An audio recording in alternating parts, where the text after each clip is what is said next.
Hi, this is Chat Boxing. I'm Sean. This video, we're going to be talking about the Canelo Golovkin fight coming up. I've got Sean with me again to talk about it. How are you, Sean? Yeah, not bad, mate. Nice to be back on. Obviously, you've been a bit AWOL for a while, so good to do another video, especially with such a good upcoming fight.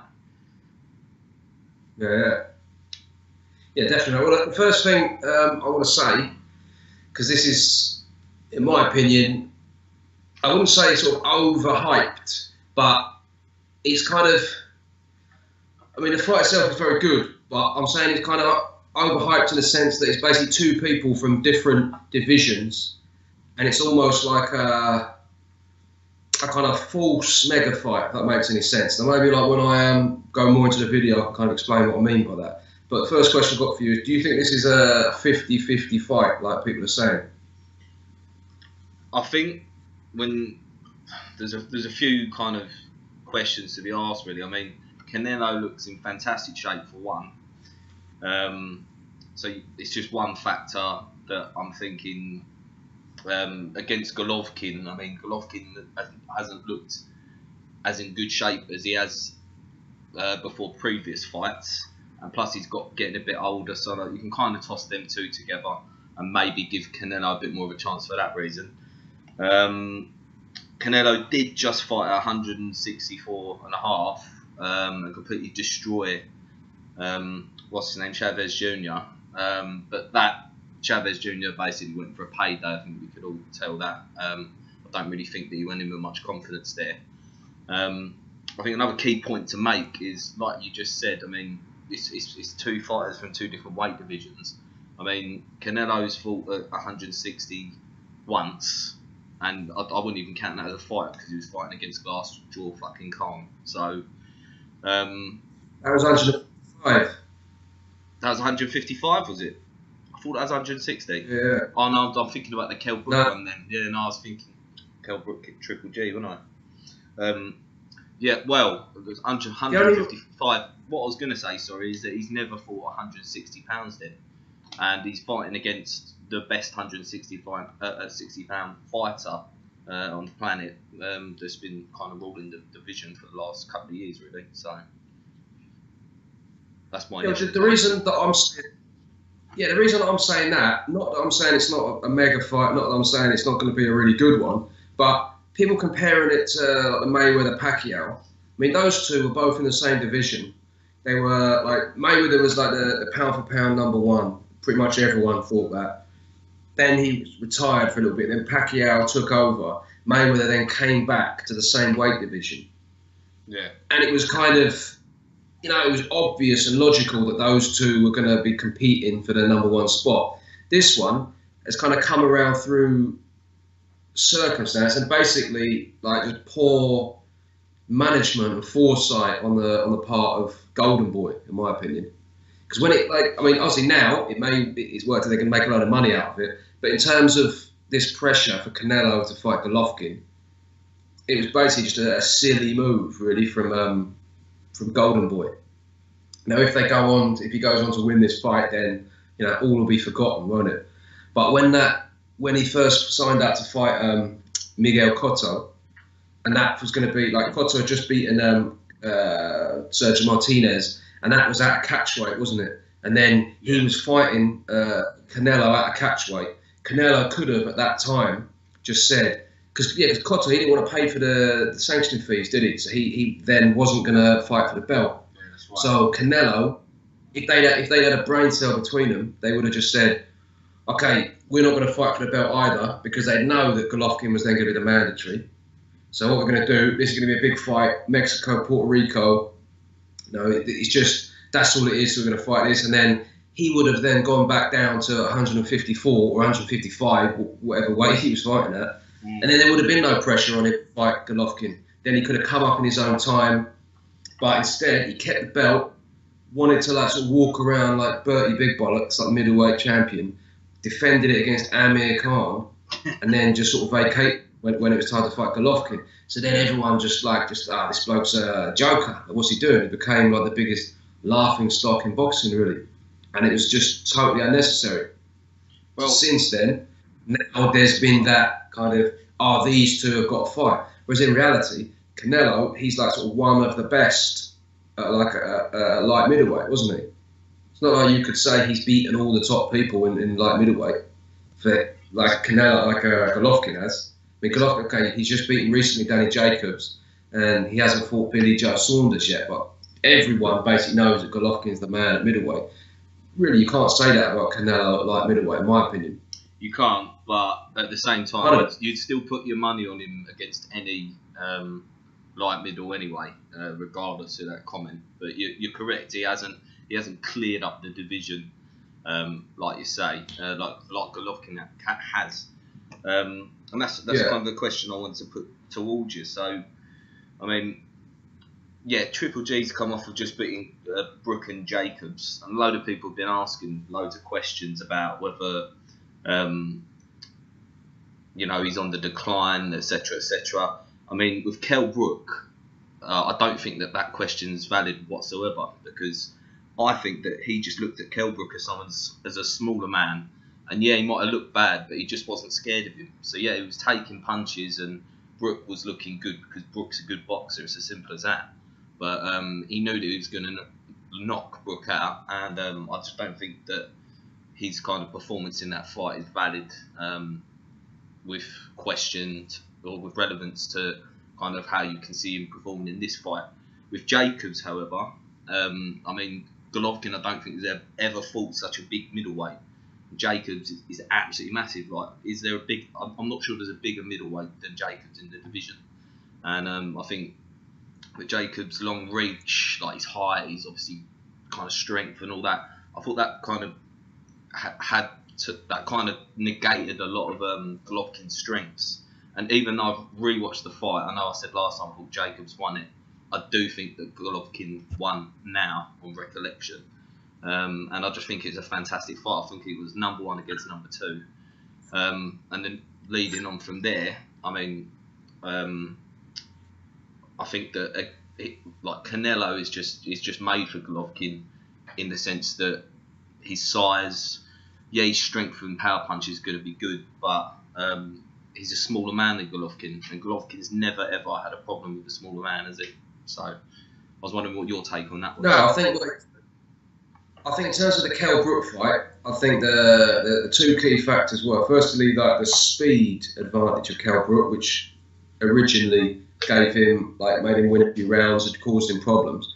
Golovkin had never fought anyone who was that quick before, and he's not used to fighting, because everyone says that obviously Kell Brook was used to he was used to fighting welterweight. He's gone up to fight middleweight. Yeah. Golovkin's not used to people who are that quick. So, and also with the atmosphere, the intensity of it. I mean, he's fighting in London, mad crowd, everyone going mental. He's wanting to put on like a big drama show, like for, you know, a new audience, and he got a bit carried away. And I just think that speed advantage Kell Brook had shocked him a little bit.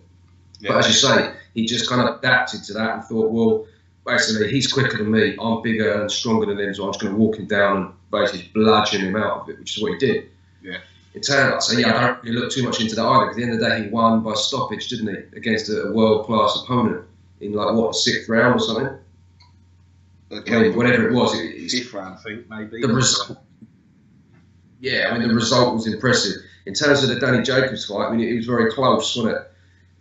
Danny Jacobs obviously has a lot of physical attribute. He's a very, very good fighter, Danny Jacobs, and he fought a very, very good fight. I mean, he's basically, comparing him to Canelo, he's taller, he's got much better reach, longer reach, like you say. He's a lot quicker on his feet. He's a much harder puncher, and he's got a much better engine. You know what I mean? So, that's a question. Is he a harder puncher, though? I mean, Canelo knocks people out for fun. I mean, yeah, he probably is, but Canelo, I mean, he got an accurate. Danny Jacobs had to. Well, no, Canelo might have like a sort of, you know, like a highlight reel knockout against, you know, people like Amir Khan and what's Kirkland, people like that. Yeah. Danny Jacobs had like I think like a sort of 15 fight knockout streak or something like that at middleweight, fighting bigger people. Yeah. Do you know what I mean? So that at 160, Danny Jacobs is a much more proven puncher than Canelo is. Canelo, yeah, he knocked out Amir Khan with one punch. I mean, I don't know how impressive that is to anyone. Yeah. Kirkland. I mean, Kirkland had been out of the ring for ages. He was pretty much washed up when he was never really the same. Wasn't with his old trainer. I mean, look what he fought against Miguel Cotto, 12 rounds. Didn't really put a dent in him. And Cotto was like small, old. Look what Manny Pacquiao did to Cotto. Yeah. Do you know what I mean? Battered him. Yeah. I mean, look at his face. Pacquiao actually smashed him to pieces. And he's a midget compared to Canelo. So, you know, I don't know. I think Canelo's a sort of decent puncher, but I don't think when he's fighting people his own size, he's anything really to write home about. Yeah. So I think a good question kind of from there is kind of the tactics from both fighters, I think. I really wanted to get your take on that. Do you think Triple G's going to just do his standard come forward, you know, walk Canelo down kind of fight, which I think he's going to start and try, at least anyway? Or do you think he's going to possibly switch it up and be possibly more aware of Canelo's kind of body punching and kind of more kind of physical physique? Because Canelo is a massive small man, isn't he? It's going to be a different challenge. It's a different challenge for Golovkin. Yeah, he's built like a tank. He looks like a cartoon character. Yeah. I mean, you see like the size of his head. He's just like some like big square head, and yeah. And also, I mean, compared to Danny Jacobs, I think is looking at the record, is a much harder puncher. But still, I think Canelo, he's a decent puncher. I'm not saying he doesn't have any power. And he's got good combinations, and he can. I mean, he's got good upper body movement, good head movement. He can like sort of slip and come back with a counter. Like, do you know what I mean? He's going to be a threat. So I think Golovkin's he's not just going to just steam in like he did with Kell Brook. I think what he's going to do, he's going to kind of just get behind the jab and just out jab him, just sort of bludgeon him with that. Canelo, you know, we've seen him get onto the ropes before, take breathers. Golovkin, one of his real strengths is his just relentlessness, his mental pressure. So he's just going to be on him everywhere he goes. He's just there, isn't he? That's the thing with Golovkin. He's like a shadow. People just can't get away from him unless you've got really, really quick feet. The combination of like quick feet, reach advantage, and power that Danny Jacobs had to make it very, very competitive. Canelo doesn't really have that. So yeah, he's going to be able to slip, block, slide, you know, duck a few and come back with counters. But I see Golovkin just putting relentless pressure on him behind the jab because he's got pretty good defense. Golovkin, people underrate it in my opinion. I mean, he does get hit. He gets hit because he's constantly attacking more than anything else. That's the point where I wanted to button on. So I think his defence is underrated, but like you said, he does get hit. And the thing about Canelo is once Canelo gets a punch in the face, he's like lightning back, hitting someone else with a 1-2, and he even does a 1-2 to the body sometimes, and then backs off and he steps away. I mean, he is an intelligent boxer, although he might be a bit more flat on his feet than Jacobs. So, yeah, I think that. Yeah, I think. Yeah, he's not as quick on his feet as Danny Jacobs, but he is. Yeah, he's better at like kind of countering and just quickly like manoeuvring himself, and he can do it without needing to move around that much. I agree with you on that. He doesn't have like. He's not as explosive. Jacobs can sort of, come in and he like caught him with some big punch and then get out of the way. Canelo's someone who can stand in front of you and trade with you and like hit you more times than you hit him. But I just think that with Golovkin, sooner or later, because he doesn't have that much stamina, does he, Canelo? And you see him now with his he looks quite bulked up, doesn't he? He looks. So I don't know what that's going to do to him. Yeah, no, he looks. Say that again. He looks unbelievable. I mean, he looks like really well sculpted, doesn't he? But will that play a factor in his stamina? Yeah, that's yet to be told, really, because we just don't know. I mean, his previous fights, I don't know when did he last go 12 rounds? Or am I being stupid? Chavez Jr. I mean, that was like sort of pretty much 12 rounds on a heavy bag. Yeah, that fight was so crap. Yeah. I've just forgotten about it. That was just a terrible fight. So I don't think I've ever seen Canelo in a fight where he hasn't taken breaks and he hasn't faded. Do you know what I mean? So against someone like Golovkin, who's as relentless as he is, someone like Golovkin's obviously, he's not just like some slugger with no brain. Do you know what I mean? He's going to intelligently just like wear you down. And what about, okay, let's talk about the preparation for this fight. You just said like Chavez Jr. If you look at what opponents do you think that Canelo has had that have in any way prepared him for this fight? That's a good point. With regards to Triple G, I don't think he's had any. I mean, the only preparation that he possibly could have had is whoever he's been sparring with. And I actually haven't seen any reports on that. With Triple G, I mean, I saw a picture of him sparring with quite a like, he looked like a buddy. He looked like at least a super middleweight or possibly even a light heavy. I'm not even sure. Yeah. I was thinking, why are you even preparing fighting someone tall and kind of big like that? I don't even know what the guy's name was. But if you're going to be fighting Canelo, you're going to be looking to spar with the likes of, just as an example, Liam Smith, or like some people that are either kind of light middle, like decent light middle, or proper middleweights. So I'm not really getting that. I mean, Liam Smith. I mean, the last three opponents that he's had, Chavez Jr. Like you could say that was preparation in the sense that maybe he's getting used to carrying a bit more weight around. But in terms of like the Chavez Jr. did absolutely nothing. To me, it looked like a fixed fight. I don't really know, but it was a complete load of bollocks. Yeah. But it's not preparation for anything. Before that, Liam Smith, which I mean, Liam Smith at least is a pressure fighter. Gets you onto the ropes, tries to dig him in. But let's face it, he's worlds apart from Golovkin, isn't he? So that's not really preparation either. And then before that, Amir Khan at like 155 pounds. So he's literally he's used to fighting people who are smaller than him, who don't really hit very hard. And now suddenly he's going to go in there against Golovkin. So I think it's going to be a bit of a job for him.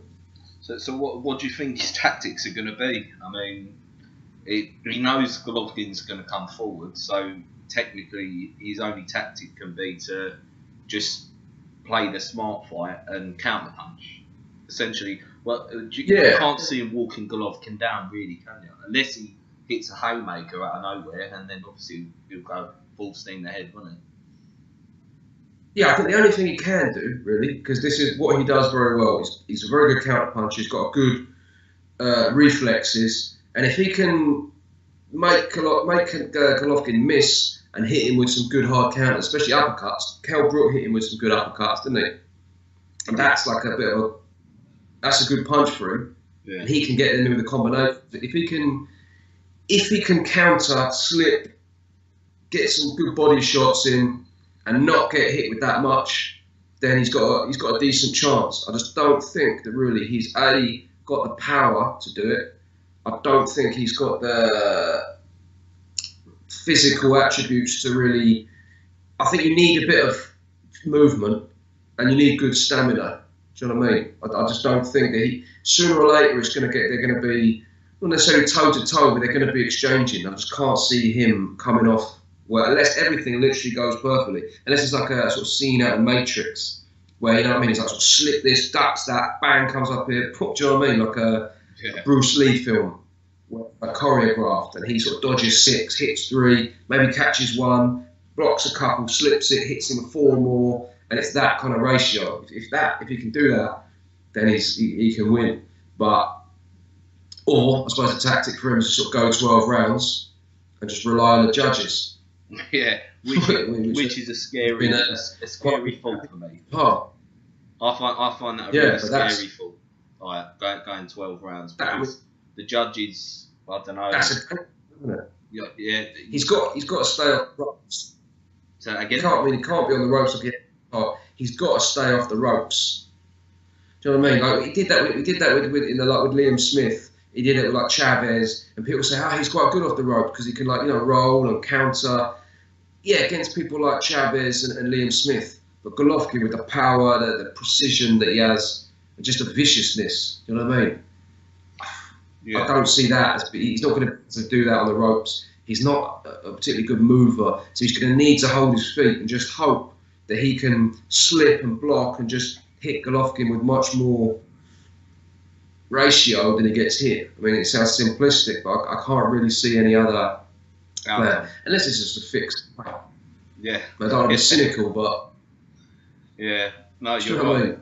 Right, yeah. Or the other one, obviously, like you mentioned earlier, like the age. Now, I don't think Golovkin looked bad. I think he looked quite good in the last fight. I think he was fighting a very good opponent, and his opponent fought a very good fight. I agree. So I just think it was a close competitive fight. I don't think he looked particularly bad. I think stylistically it was very difficult. But he is now like 35, isn't he? And Canelo is like 26, is he? So Canelo at the age, yeah. 27, I think. So yeah, he could like overnight really deteriorate, and Canelo could be, you know, getting better, and he could really rise to the occasion. So, but looking on what we've seen so far, I definitely would favour Golovkin, like stylistically and physically and all that. Yeah, I mean, and just one last point before we kind of go to our how we think it's going to go finisher. You've got to take into account that Triple G has just fought a much better opponent than Canelo's just fought. So yeah. I think people say there's the saying, you're only as good as your last fight. Triple G did very well in his last fight, and not that Canelo didn't, but they were fighting completely different calibre of fighters. And from judging upon that, I mean, yeah, I'm like you, really not really favouring Golovkin, but I'm giving him a 70-30 chance of winning the fight. And I'm not agreeing with this 50-50 bullshit. What would your tactics be for Canelo if you were Canelo? If I were Canelo, I think I'd have to wait a couple of rounds. Wait maybe 1 to 2 rounds. Obviously, don't get off to a slow start and don't let Golovkin get in his groove. But try and, you know, let Golovkin start sweating a bit, and then start going to the body, kind of 3, 4, 5. Try and hurt him a little bit, and then he's got to go for the knockout. I mean, if you're going to go by points and the judges are going to be fair, which I'm worried about because there's every chance it could go 12 rounds. I know a lot of people are saying there's definitely going to be a knockout, blah blah blah blah blah. But you know, there's not definitely going to be a knockout in my eyes. I can see it going 12 rounds, and if I were Canelo, I would try and make it not go 12 rounds, because I just can't see him outboxing someone who's taller and who's as good technically as Golovkin is. Yeah, I think the one thing that I didn't mention actually, which I would say is quite good for Canelo, that Golovkin possibly hasn't seen before. The thing with Canelo, like pretty much every punch he throws is good. Meaningful. Do you know what I mean? When I say good, meaningful, yeah. He power punches, it's accurate, it's in a good place. He doesn't just, like Kell Brook hit him with quite a few punches. Some of them, like a lot of them are good, but Kell Brook's obviously got a very good jab. He's, you know, he catches you, he sets punches up with other punches. Danny Jacobs, you know, moved around well, came in with some good flurries, etc. But Canelo is someone who, if he hits you with like 6 or 7 punches around, all of them are like going to be, you know, in the kidney, solar plexus, temple. Do you know what I mean? Meaningful punches. So Golovkin's obviously got a very good chin, and he's, you know, he keeps himself quite well guarded. He's not someone who's, you know, like a Mayweather, but he does keep like quite a solid guard. But potentially, like Canelo, if he is landing like round after round with the sort of solid, meaningful punches that he does have, maybe that is going to put more of a dent in Golovkin than we think. Yeah. You know, I mean, I don't think so personally, but it's definitely a possibility. I'd say that's one thing that we haven't really mentioned with Canelo. I'll skip one attribute that he does have. Yeah, I mean, do you think it's going to come off to a fast start, or do you reckon it's going to be a proper tit for tat first 2 rounds, like a lot of these kind of big fights are? Yeah, I think Golovkin generally, he's going to come in with his jab, and he's got a very good jab. That's like his main weapon, and he's got a very good footwork, very good judgment at distance. So he's just, he's going to come in and he knows how to work his way in. Canelo, for his part, I think is going to be quite cautious. He's not going to be like steaming in, do you know what I mean, swinging wild punches. He's going to be looking to counter. He's going to be trying to, he's got a very good head movement, good upper body movement, catches shots well. So I think it's going to be the first couple of rounds, definitely the first round, it's going to be a case of Golovkin trying to establish his jab, Canelo trying to basically avoid the jab, and if you can, come back with a few good, crisp counters. I think as it goes further, I think Canelo's going to start to just sort of wear down a little bit. And the pressure, the constant, the jab, the sort of mechanical breaking down of his opponent that Golovkin does, I think is going to, bit by bit, just sort of wear him down. I don't see it as like a Hagler, Hearns, they're going to go in and just start, swinging it out like a couple of nutters in a car park. Do you know what I mean? It's going to be like that. It's going to be quite tactical, and I don't know. How do you reckon it's going to start?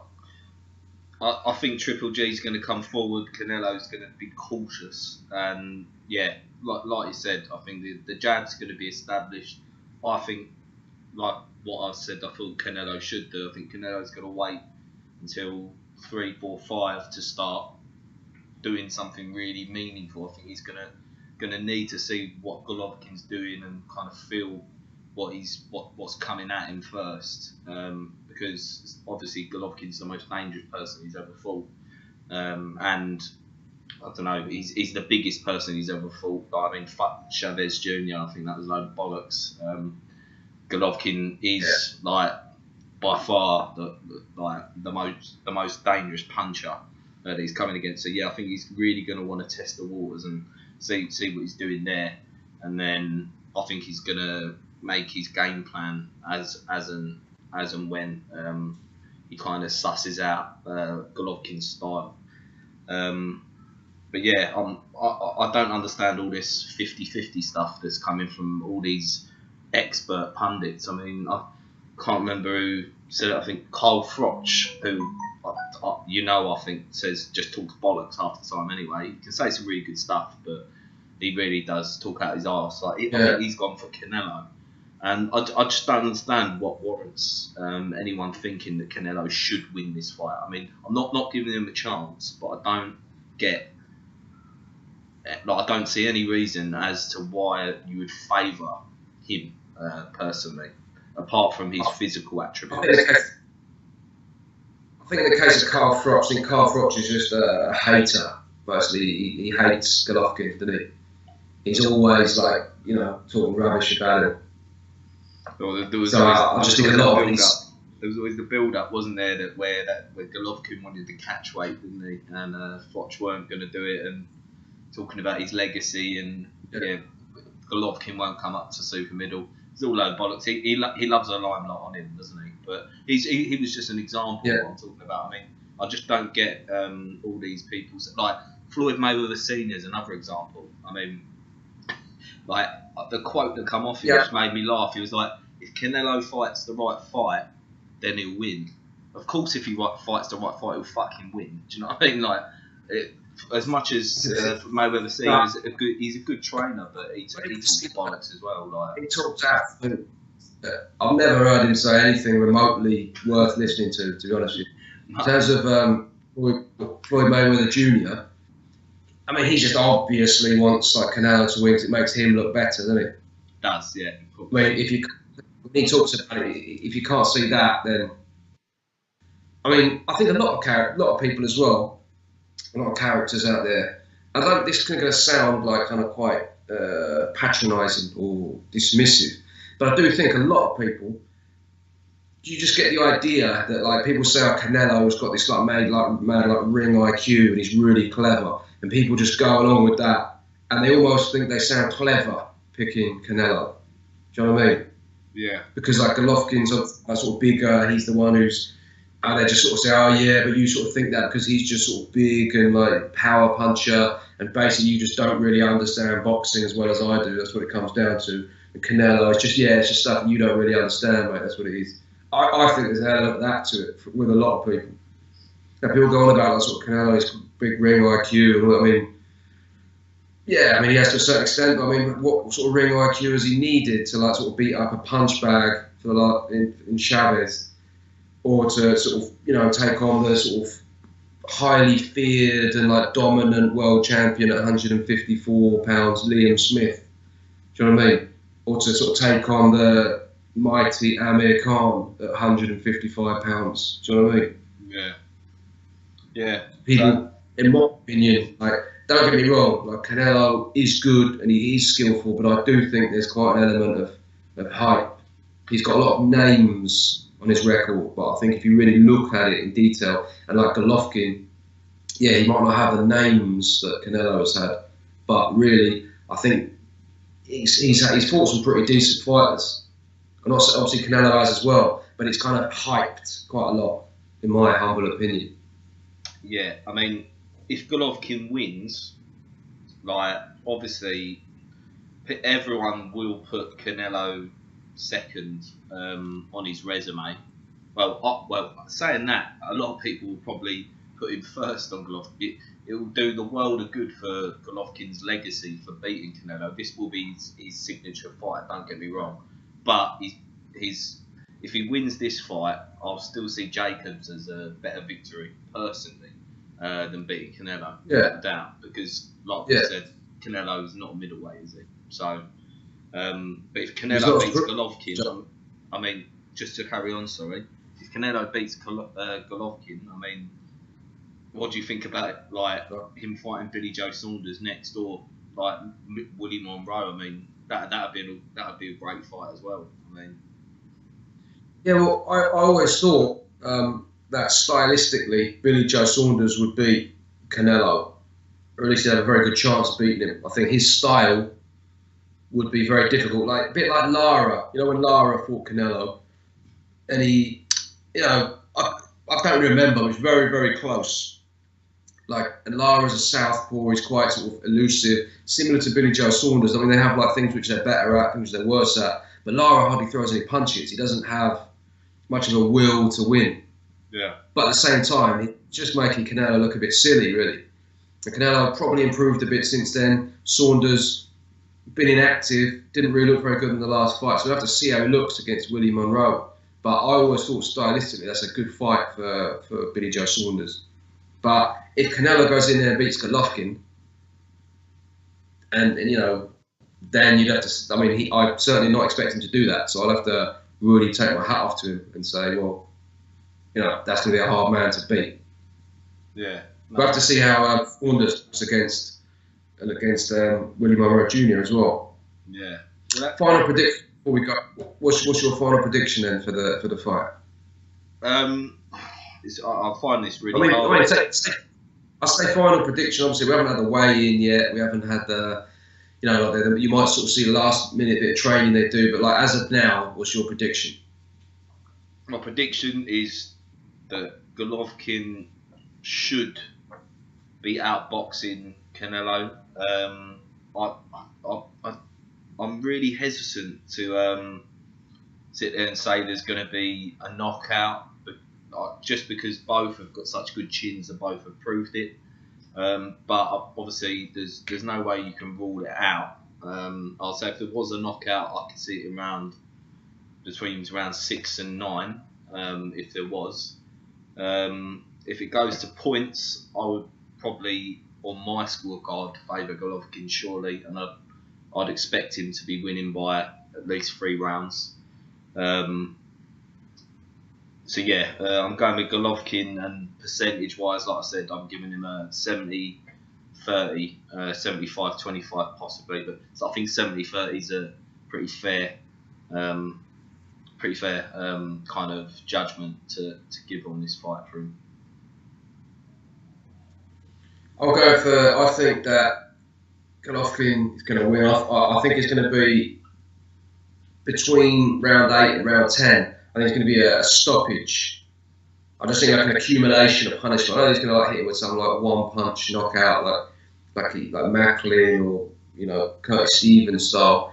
But I don't think like he's just going to wear him down. I just don't think Canelo is either going to be able to get out of the way of it enough. He's not going to be able to hold his own in a firefight. I don't think his stamina is going to hold up. I just think he's going to just take too much of a beating. Golovkin's going to. I think Golovkin's going to look quite marked up as well. He's going to take some good punches. A bit like the Kell Brook fight when he hit him with some good combinations. Well, that's probably like that. And I think he'll be able to take more of a beating than Kell Brook just because he's bigger and he's just naturally a lot stockier. And just as I say, he looks like a sort of cartoon character with his big square head. I don't see him getting beaten into submission like early, but I just think an accumulation. And I'm seeing. I think about 10 rounds, possibly 8 or 9.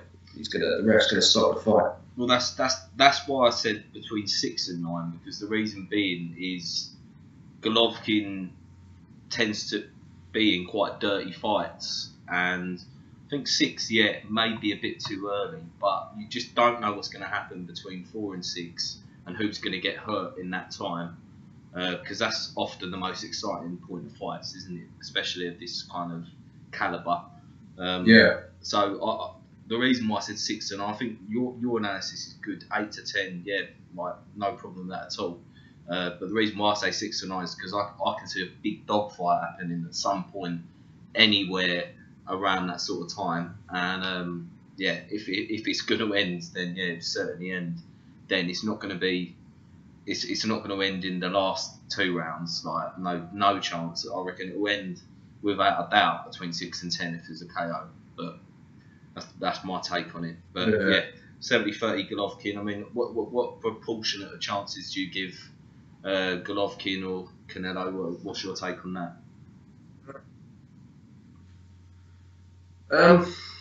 I'd say stylistically, and in terms of what attributes they have, I'd say 70-30 in favour of Golovkin, possibly 65-35.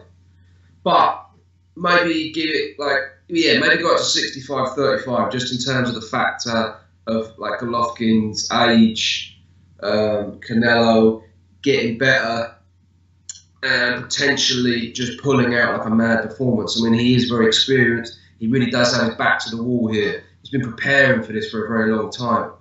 He's had that target on his back, hasn't he? Ever since that Miguel Cotto fight and the thing I was talking about earlier, when he, decided to, wanted to wear the middleweight belt and call himself a champion. Since then, he's known really that this day is coming, and I think he's known that at least there's a big possibility that he is the big underdog in that. So that might be a factor. So I'd say 70-30, 65-35 possibly in favour of Golovkin.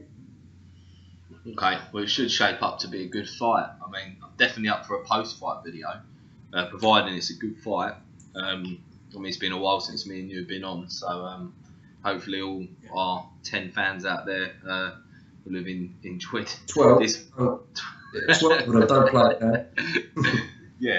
Hopefully they've enjoyed it, and if it's a good fight, I mean, it'd be a cracking fight to talk about afterwards. It's got every bit of the amount of potential to be a really good scrap. So I'll definitely be paying the pay-per-view. I'm sure plenty of people will. Hopefully, get quite a few mates around to see that one. But it'll be late in the morning, so we'll see who's up for it. But I'll definitely be watching it without that. I mean, even if I have to get up for this one. Yeah, it's definitely worth this one, isn't it? I mean, this is. I don't want to do like sort of Oscar de la Hoya's job for him, but this is one that's worth watching. You know what I mean? Yeah, definitely worth paying for. All right, well, should we leave it there then? Yeah, no worries. Yeah, it was nice to speak to you again. We'll keep in touch, and maybe even do a Billy Joe Saunders Willie Monroe video if we get some time to do it. That'd be good as well. Yeah, sound. All right, then, mate. Cool. Speak to you soon. Right. Thanks everyone for watching.